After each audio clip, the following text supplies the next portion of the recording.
Hey there, welcome to the Sleepcast.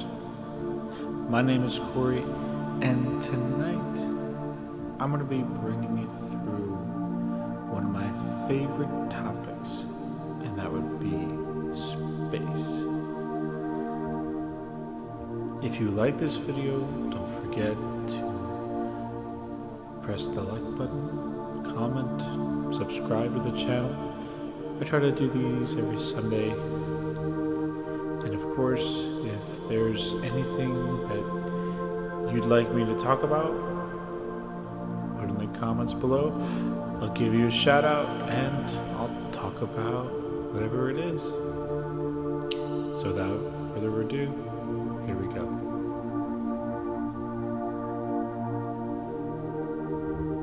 Space is infinite. It's one of the few things that I know that is infinite. The concept of infinity is mind-boggling to me. To think that there's a number out there that you could just add one to, and it becomes a bigger number.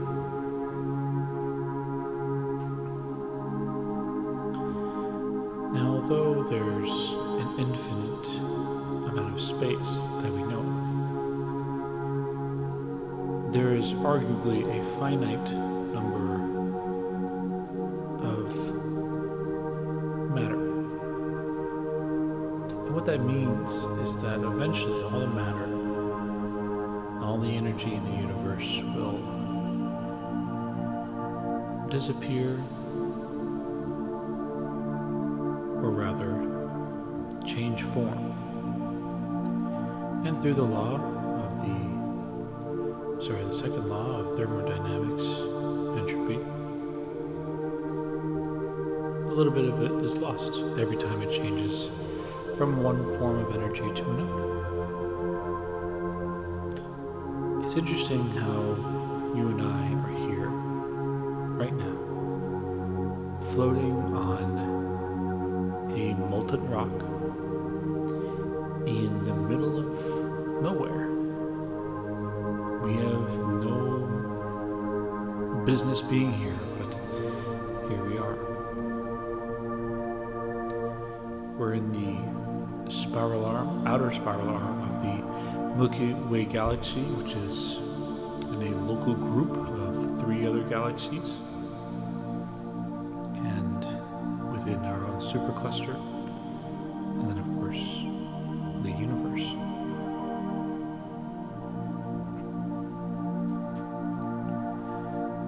And it's interesting to me how sometimes people can make vast assumptions of our place in the universe. A long time ago, people used to think that we were the center. This was it. Humanity was the center of the solar system and the center of the universe. And it's not true. Through countless scientific experiments and findings, we have found ourselves to be anything but the center.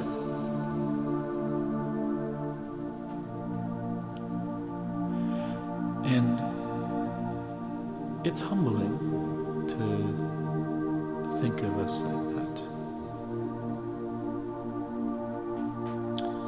On planets where the condition is right, life may be inevitable, but we don't know that to be true yet. We can only suspect. As human beings, we have no business being here.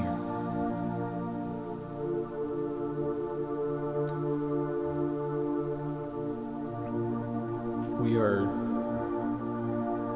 not meant for the planet. And although we are here, I know that in some regard we don't do a good job of taking care of where we live. But I digress. beginnings of the universe are still shrouded in some mystery, but we have a really good idea of what happened. Since we know that space can be infinite, if we were to condense this infinite space into a one-dimensional point of infinite mass and density, then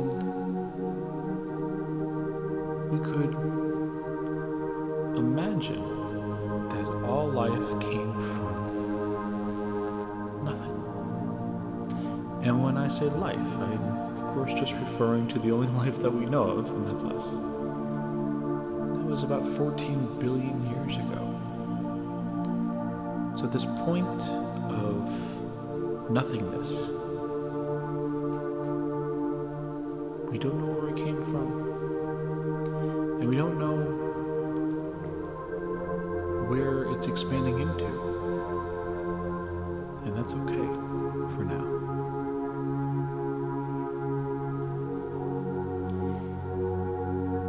The laws of physics were born in this infinite point. The laws of physics that you and I know very well. When you drop a book from the desk to the floor, you know it falls on the floor. That's the law of gravity. Those types of laws were born in that point. And for those of you who don't know, I am speaking of the Big Bang.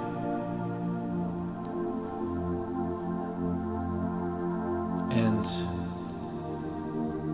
the irony of the name is that it was neither big nor a bang. Now, I wasn't there, but I can tell you that the Big Bang didn't have any sound, because there is no sound, presumably, where it expanded into. Big, eventually, it was a rapid expansion caused by quantum fluctuations, or so we think right now. From there, all of the energy that would ever exist in the universe began expanding outwards. And fast forward millions and millions of years, we have the first atoms that were born, and this would be hydrogen. And then from there, helium and lithium, and from the deaths of stars came some of the heavier elements that we know today: iron, nickel, and carbon, silicon, gold.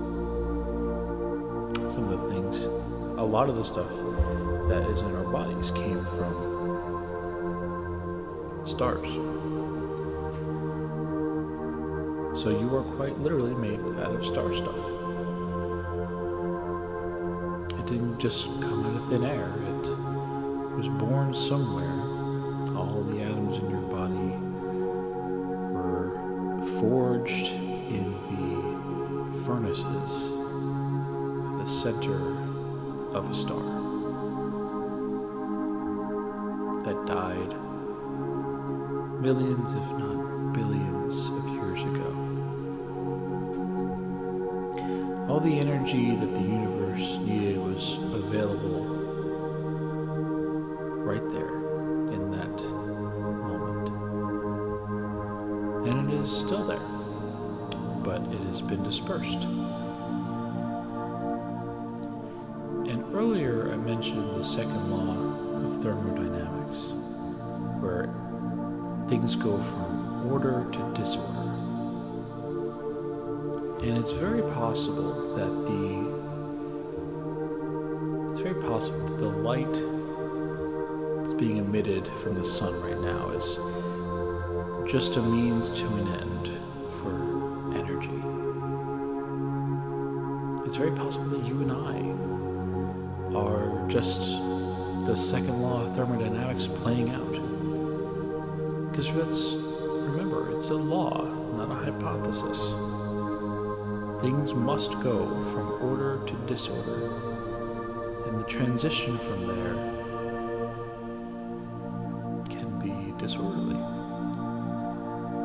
Think about a tornado.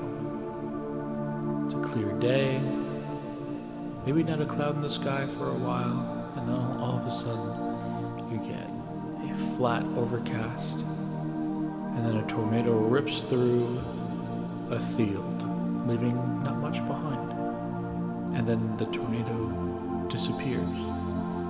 That's an example of going from order to disorder. And what if we as humans are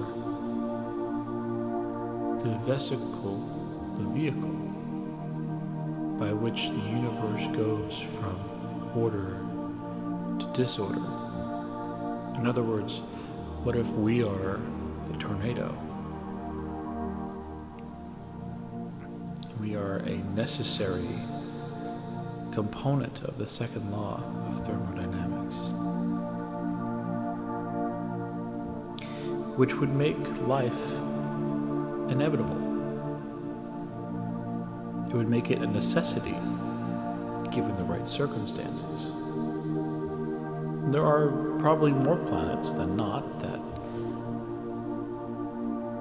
don't have all of the necessary ingredients for life. And if they did, they may not have the necessary facilities to harbor it. We are very lucky, very fortunate to be where we are today.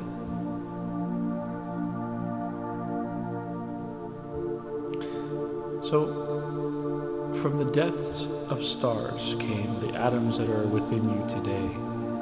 But what about solar systems? Well, most solar systems started out by, again, the death of stars. The debris that was let out by these massive supernovas clustered together. And because of that law of gravity, they formed a sphere. For the most part, there are some tiny worlds out there that are not spherical shaped. But these spheres eventually become what we would call planets, or astronomers might call protoplanets. And in order to have life, from our knowledge of what life needs, you need an environment that is predictable, not too cold, not too hot, for the most part. There are certainly organisms that can live in hot and cold weather, but not many. Most of them like moderate temperatures like you and I. You need protection from harmful radiation, and you most likely need water in order to reproduce, in order to metabolize foods. You need water. You do not necessarily need oxygen. For example, plants don't need oxygen. They need carbon dioxide, which, granted, has oxygen in it, but the diatomic ion of oxygen is not necessarily needed. So plants can take carbon dioxide and make oxygen. And you would need either carbon or silicone. And the reason why carbon works the best is because carbon has 4 valence electrons. And in order to bond 2 elements together, you need a total of 8 valence electrons. Well, carbon achieves this by bonding to itself. Right? 4 plus 4 is 8. One carbon plus another carbon is a happy diatomic molecule. So silicon works the same way since it's in the same family, but it behaves a little bit differently.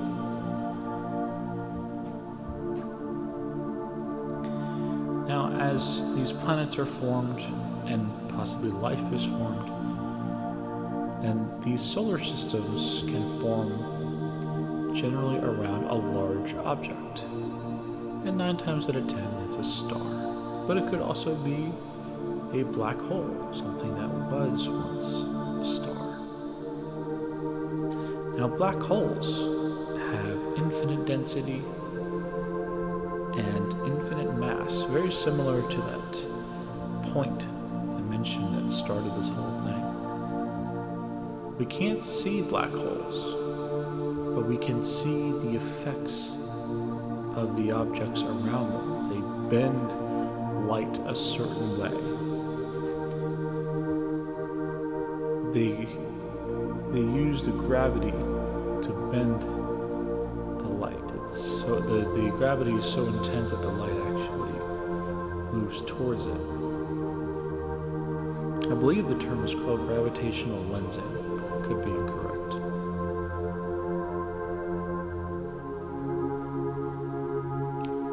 Black holes are fascinating. I could probably talk about them for a long time. What they do to time, what they do to space, and what it would be like to fall in one. I think I would save that for a separate Sleepcast. If you really would like me to talk about it, put it in the comment below.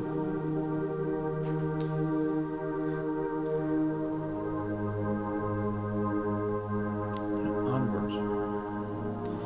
So from there, when you get a bunch of solar systems together,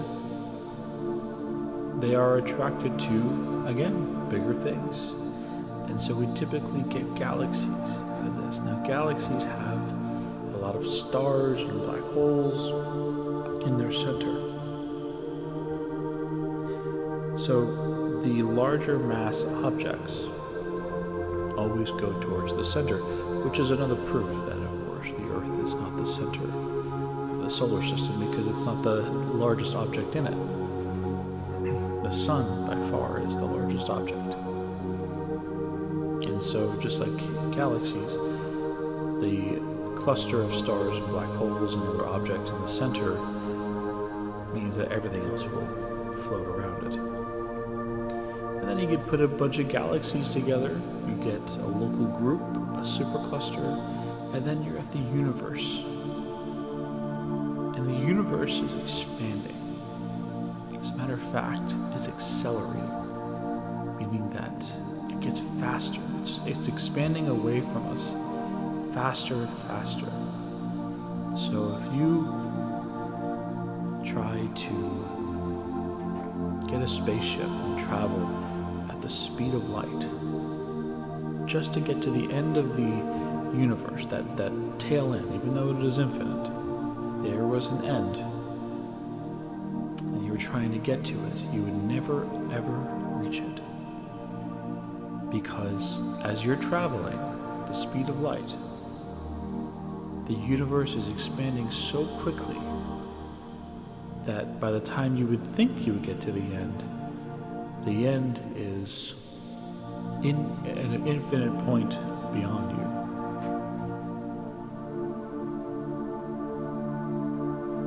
Imagine you are driving towards your home where you live, and the road in front of you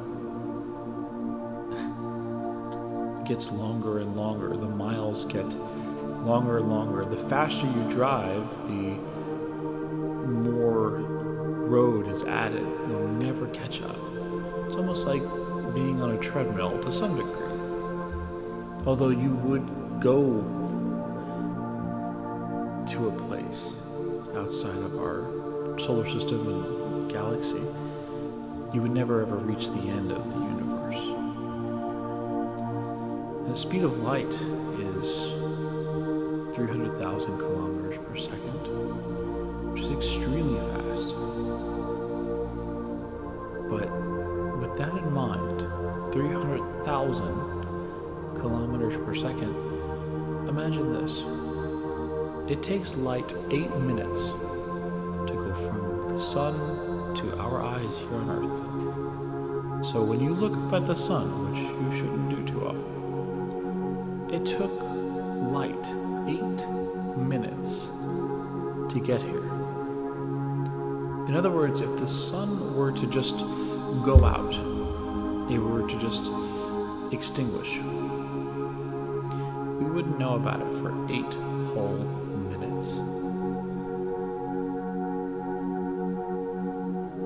That's how the speed of light works. Now, speed of light is 300,000 kilometers per second in a vacuum, which space is mostly a vacuum. It is a vacuum. But there are objects within it that could bend it, slow it down, things like that. So that number is a round number. But if you were to travel at the speed of light towards the end of the universe, you would still not reach it. You would never reach it. Arguably, the only thing in this universe that is faster than the speed of light is its own expansion. We used to believe that light was the fastest thing in the universe, but in fact it is just light. It is the universe. It is just expansion of the universe. And a lot of scientists are asking, what causes this expansion? Why is it expanding? And if you imagine an explosion, you can maybe picture the shock wave, right? That's kind of the mindset behind the Big Bang Theory. It's a big explosion, and we are just part of the shock wave right now. But normally shock waves don't accelerate. They actually slow down when they're not in a vacuum. So what's causing this acceleration of expansion? One of the theories that is widely regarded as true is dark matter, dark energy. The stuff that we really can't see, we may be able to detect it, is facilitating the expansion, the acceleration and expansion of the entire universe.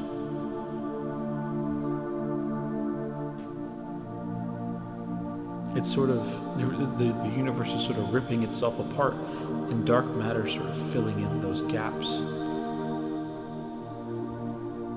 as it goes, which enables, of course, this to continue. Now, the universe is not immune to death, as we are not. Earlier, I mentioned that it might be an infinite universe due to the acceleration. However, there is not an infinite amount of energy or an infinite amount of matter, which means it's got to go somewhere. Something's got to happen to it. And as the universe expands, all the energy is distributed and begins to decay and dissipate. And in about 10 to the 100th years from now, that's 10 with 100 zeros after it, the universe would be dead. Nothing left but cold, dead planets, stars with a little bit of brightness left in them, but barely hanging on. Black holes would have even decayed by this point, since black holes are the after effects of death of stars, if there are no more stars being created, then there are no new black holes being created. And black holes do decay over time. The universe would just be a dark, desolate wasteland filled with nothing but the occasional atom floating by. So what about other universes? Are there other universes out there? Sure, maybe. I mean, if you think about what we used to think, like, okay, well, there's only one planet, that's us. Well, no, we were wrong about that. We're in a solar system. Okay. Well, at least there's only one solar system. No, we're actually in a cluster of solar systems in a galaxy. Oh, okay. Well, at least there's only one galaxy, right? Well, no, there's billions of galaxies. Okay, well, at least we're the only galaxy. Maybe at least we're the only universe.